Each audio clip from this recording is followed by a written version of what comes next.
در دوره چورابینی‌ها بخشیده به اجرای دستور سپارش‌های پرزیدنت جمهوری تاجیکستان اوید رعایت قانون‌های ملی درباره تنظیم عنعنه و جشن و مراسم‌های ملی و درباره مسئولیت پدر و مادر در تعلیم و تربیت فرزند در ناحیه وسیع با ابتکار شعبه معارف ناحیه و اشتراک والدان همایش سودمند دایر گردید.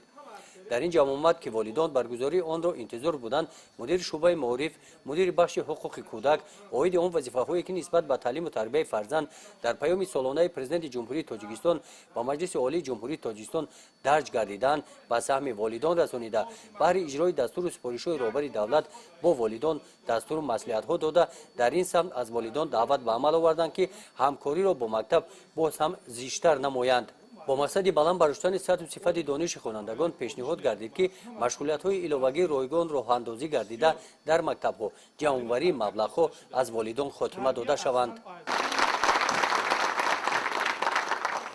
با معلمان مکتب هم خیلی گفتنی هستیم که امروز که نقص فرزندای ما را خوب تعلیم میتن ما هم خدا خواهد با او همکاری میکنیم هر چیزی که از ما وابستگی دارد با معلمان با مثال بگیریم که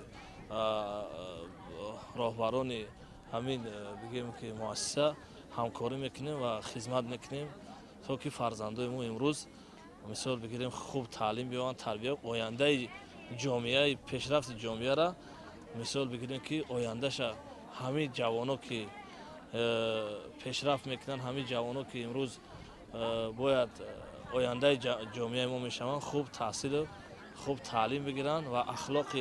بهترینه باید مردم امروز از خود کنه که تا که این قدر وقتی که پیشروی میشود در پیشروی یکم باید اخلاق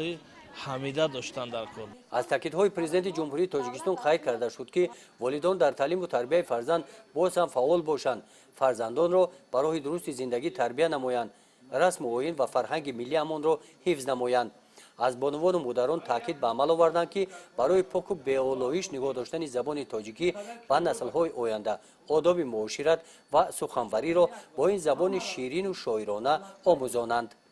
گزارش خواجه نظریف خدای نظر ظهروف از ناحیه واسع برای برنامه اطلاعاتی نوید.